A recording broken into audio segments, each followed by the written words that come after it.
Donc je vous propose effectivement de commencer cette séance de conseil municipal par une proposition de motion portant sur l'avenir du site PSA. Alors, beaucoup d'élus étaient présents samedi à la marche organisée par l'intersyndicale pour défendre effectivement l'emploi sur le site de Douvrin. Et donc, lors du dernier comité du CIVOM, a été prise donc une motion qu'il est proposé de reprendre dans chacune des 20 communes du CIVOM, et plus que, et du CIAF, pardon, merci Madame Vazikov, et plus qu'une simple motion, je vous propose aujourd'hui de recevoir deux représentants de l'intersyndicale que j'invite à nous rejoindre dès maintenant. Donc, à savoir Monsieur Massiolek et Monsieur Delabroix,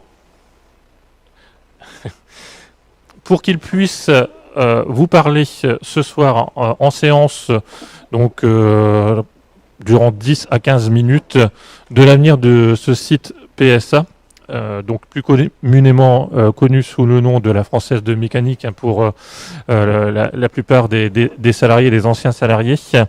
Et l'idée, surtout, c'est que vous puissiez profiter de leur présence pour les questionner, leur poser vos remarques.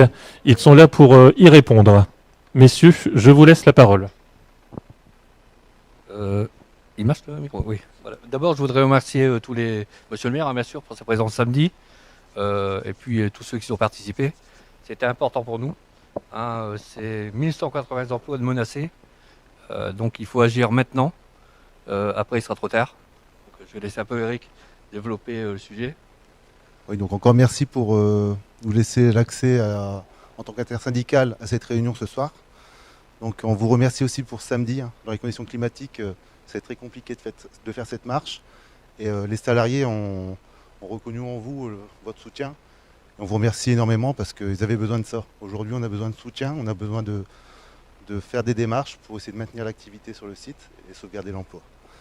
Donc vite fait, la présentation de la Française Mécanique en 2003, nous étions environ 6000 personnes.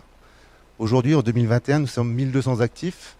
Ensuite, à ça vient s'ajouter les personnes en plan senior, les personnes en intérimaire, les intérimaires, pardon, et les contrats pro.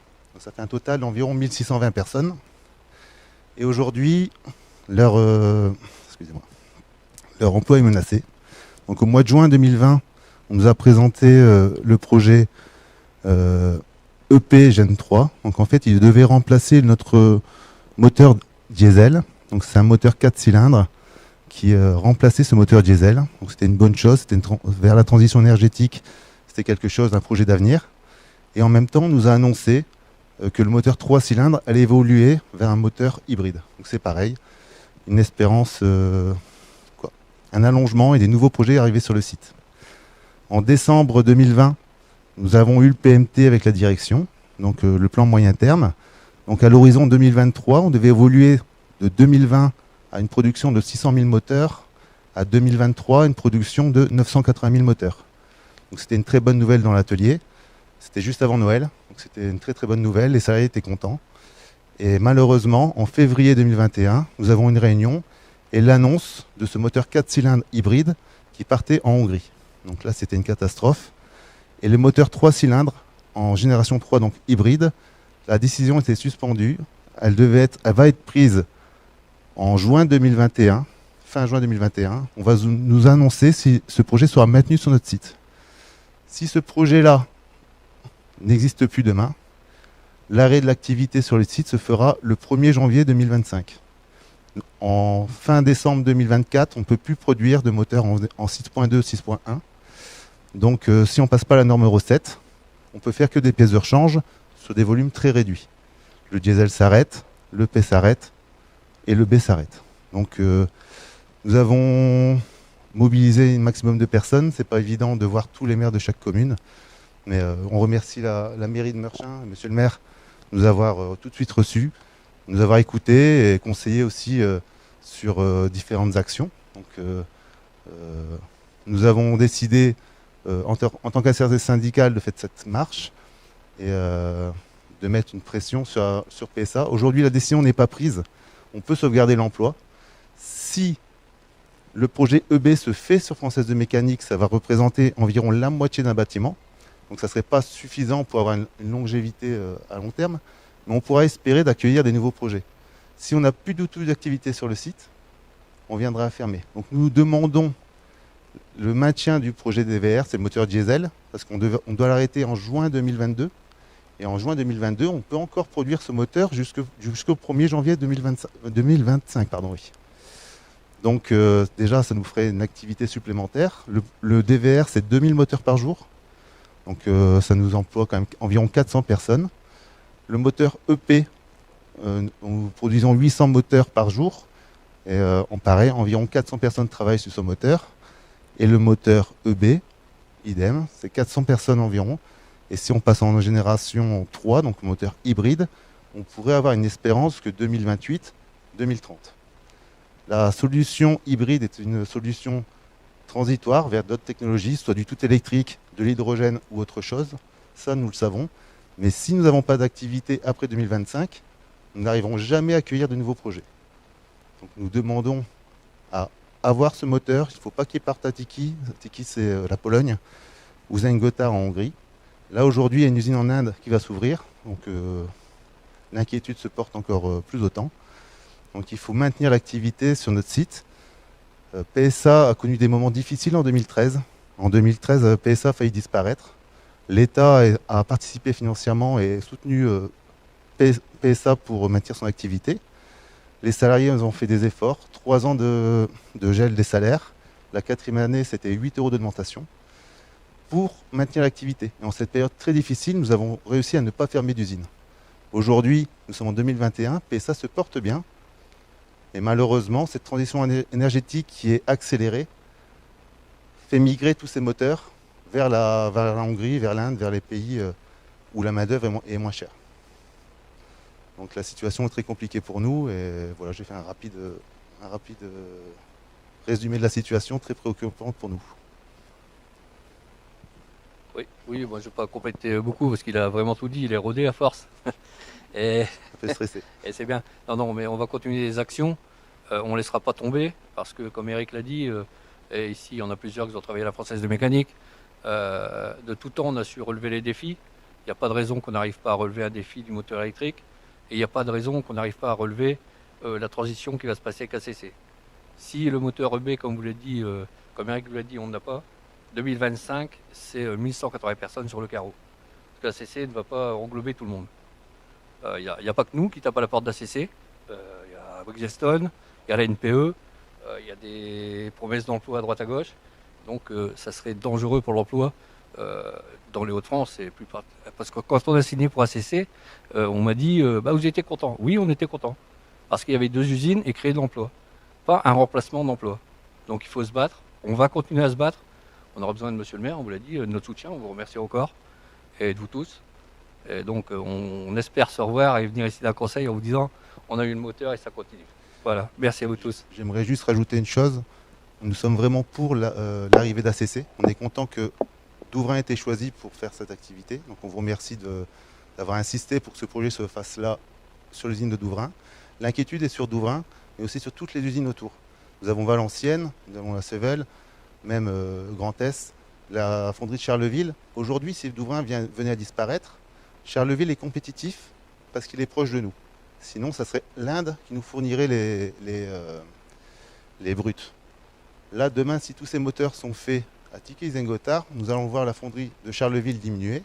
Valenciennes, sur leurs boîtes de vitesse, qui sont beaucoup plus simples pour un moteur électrique, c'est un réducteur avec un variateur, tout simplement, donc 4 fois moins d'emplois.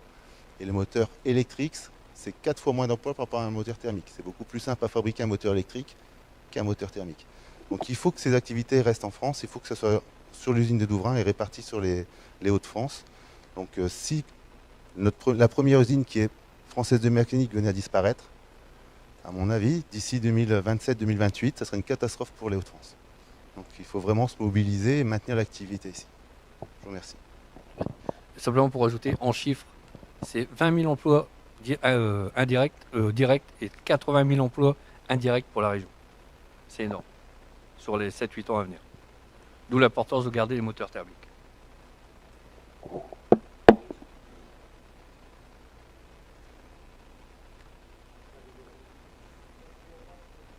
C'est pour que tu poses pas de questions.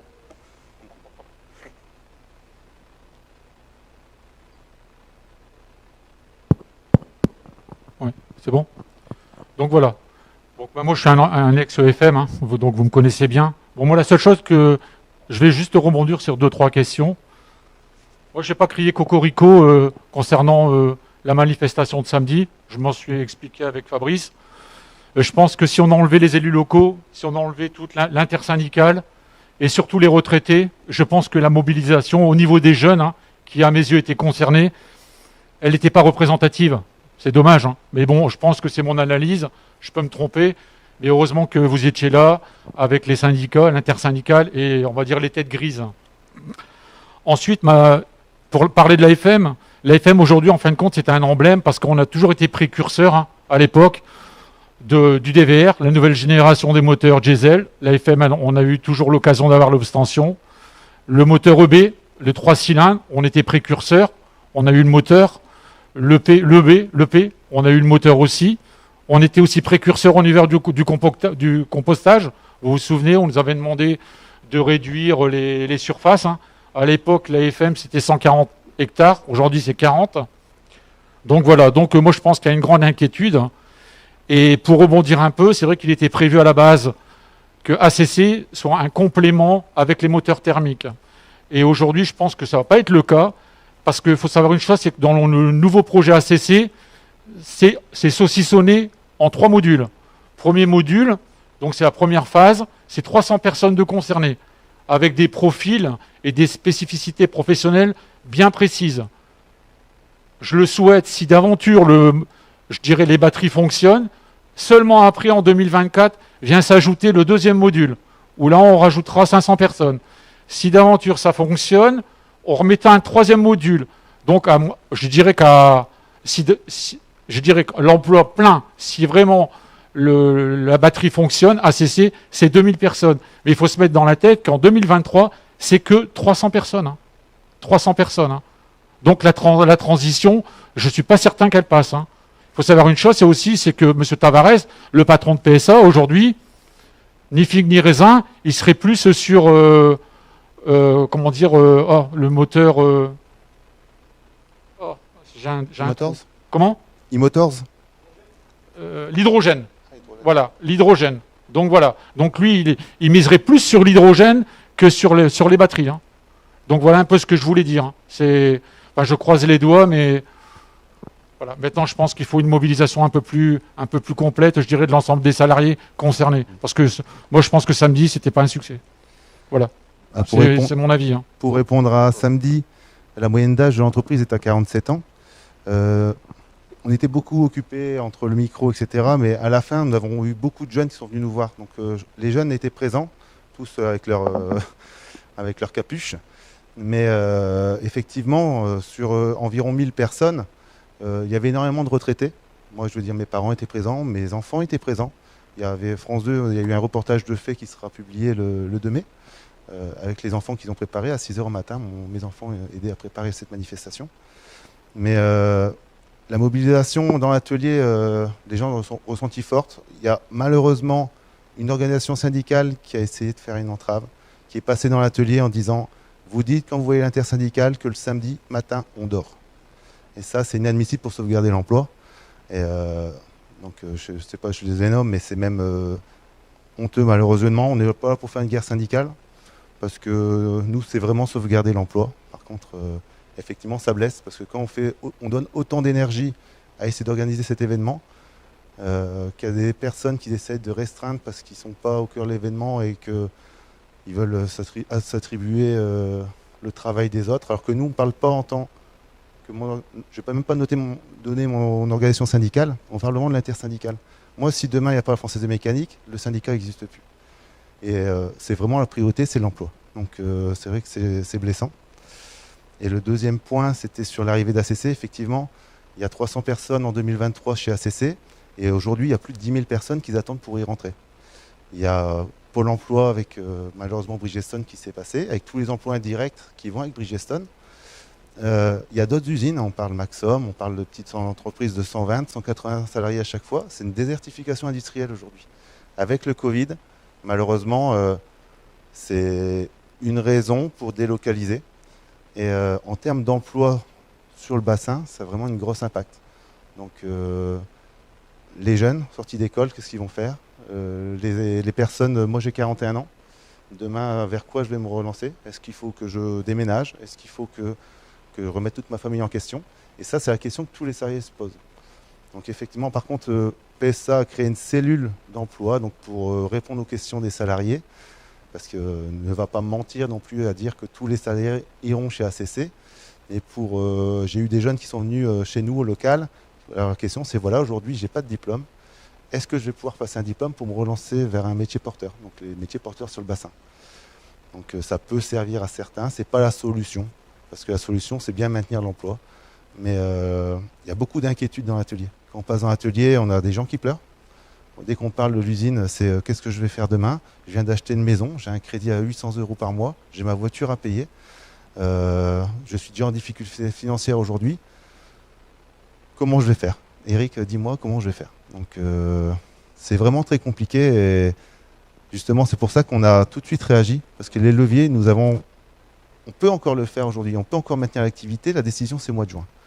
Donc nous sommes là ce soir et on vous remercie encore une fois. Nous allons essayer de participer à ce même genre de réunion, j'espère, dans d'autres communes pour alerter le maximum de personnes. Voilà, c'est tout ce que je voulais dire. Y a-t-il d'autres questions? Juste pour terminer, dans mes propos, je ne tiens pas responsable, bien au non. contraire, ce que vous avez engagé sur l'intersyndical, je pense que ça partait d'une bonne idée, c'est très très bien. Après, comme vous l'avez dit à juste titre, malheureusement, il y a des syndicalistes, on va dire, révolutionnaires, j'en dirai pas plus. Bon, voilà, ils sont là aussi pour véhiculer, entre guillemets, des messages négatifs. Donc, ça s'est porté, malheureusement, samedi. Mais après, je vous dis, moi j'ai quand même une grande inquiétude, je vous dis, c'est parce que c'est la mobilisation, et je pense que, je sais pas, je suis quand même inquiet, même si aujourd'hui l'espoir est là. Regardez, il faut être objectif. Est-ce qu'il y avait quelqu'un de la direction samedi? Non, mais ils vont pas. Non, mais... Si, si si vous répondre, il y a beaucoup eu de CFE. Enfin, le CFE, oui, c'est un peu les cadres. Oui, il y avait des cadres, il y avait des RU. D'habitude, ils n'y sont pas, les techniciens, les cadres. Il y avait des RU. D'habitude, ils ne se mobilisent pas parce qu'ils sont plus inquiets que nous, que les ouvriers. Ils sont concernés. Ouais. Après, je ne suis pas d'accord avec toi quand tu dis ça n'a pas marché. Si, ça a marché. Quand on ouvre le journal, on voit 800 à 1000 personnes. Bridgestone, c'était beaucoup moins. La mobilisation, je pense que nous, chez Rose, c'est le directeur central, ce qu'il voit, c'est dans la première page 800 à 1000 personnes, une mobilisation générale pour sauver l'emploi. Alors peut-être on en fera une, peut-être on fera d'autres actions, et peut-être que ces jeunes, justement, vont suivre. Parce que tu as travaillé à l'EFM, d'autres travaillent dans des usines, et faire bouger les gens, que ce soit pour les retraites, j'étais dans le combat des retraites, moi je bouge pas, j'aurai pas ma retraite. Là, c'est les anciens, moi je bouge pas, parce que tout compte fait, je donne, il n'y a pas bougé. Donc c'est difficile, tu l'as su, tu étais syndicaliste, c'est pas évident. Moi je dis, avec le Covid, avec la pluie, il nous a compté 800, je peux te dire qu'on nous a même dit 1200 en comptant réellement. Je pense que c'est une satisfaction quand même. Maintenant, c'est sûr qu'on aurait préféré le double, comme tout le monde. Non, je pense que après on verra la suite. Et puis, comme je vous l'ai dit, on continuera de se battre. Il n'y a pas de raison. Et après, chacun a son point de vue, je respecte. Et en semaine, c'était pas possible. Alors, en fait, aujourd'hui, c'est vrai qu'en semaine, on pouvait se poser la question si on le faisait, mais les gens ne sont pas prêts à perdre de l'argent. Là, aujourd'hui, l'inquiétude, pour faire vraiment dans le dur, entre guillemets, pour monter après ça, il aurait fallu faire 5 jours de grève. Et là, ça aurait bloqué la situation et puis avoir un plus gros impact. Mais à savoir que là, avec la crise des semi-composants, le Tiki, Zengotar, donc la Hongrie et la Pologne sont à l'arrêt aujourd'hui parce qu'ils n'ont plus de berceaux moteurs. Ils ne savent plus où les mettre. Il y a 26 000 moteurs en stock là-bas. Nous, aujourd'hui, on remplit tous nos berceaux. Bientôt, on n'en aura plus. On va sûrement se retrouver à l'arrêt. Nous avons en moyenne une journée non travaillée par semaine.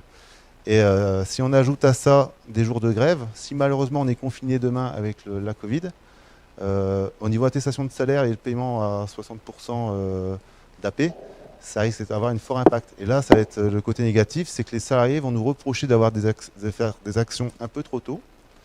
Et parce qu'il y en a qui disent, notre avenir n'est pas encore fait, c'est 2025, on a le temps de se retourner. Alors que non, c'est aujourd'hui qu'il faut agir. Et en fait, on a préféré le faire le samedi pour entre entre guillemets, les salariés ne perdent pas non plus d'argent, parce que ça aurait été moins suivi. J'en ai terminé, moi. Et juste aussi montrer aussi à PSA qu'on voulait continuer à honorer nos commandes. Donc, quand on réclame pour avoir de l'activité, ben, on fait voir, on voulait montrer qu'on voulait continuer à montrer. Et surtout montrer qu'on est réformiste. La grève, c'est un échec pour tout le monde. Voilà. La grève, c'est un échec pour le salarié, le patron, il est au bout du bout. Quand on engage un combat sur la grève, je ne sais pas comment ça va finir. On l'a vu à Bridgestone, on l'a vu à Aulnay, on l'a vu partout. Le jour où on brûlera les palettes, c'est que les décisions seront prises et qu'on viendra vous voir en disant c'est terminé. Et là, on va en arriver là.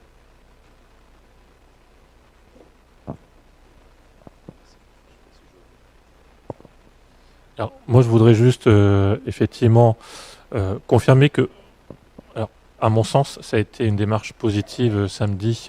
On peut toujours nuancer, hein, je suis d'accord avec vous, Monsieur Branchu, mais on a été ensemble, sans étiquette politique, sans couleur syndicale, même si effectivement on voyait sur, sur les banderoles les syndicats, mais peu importe, en tout cas, on était tous là et toutes là, puisque j'ai vu aussi beaucoup de femmes samedi, puisque comme vous me le disiez juste à l'instant, Monsieur Massiolek, il y a des couples hein, dans la française de mécanique, hein, c'est-à-dire qu'au sein d'une même famille, on peut avoir deux personnes qui perdent leur emploi, et alors c'est un drame.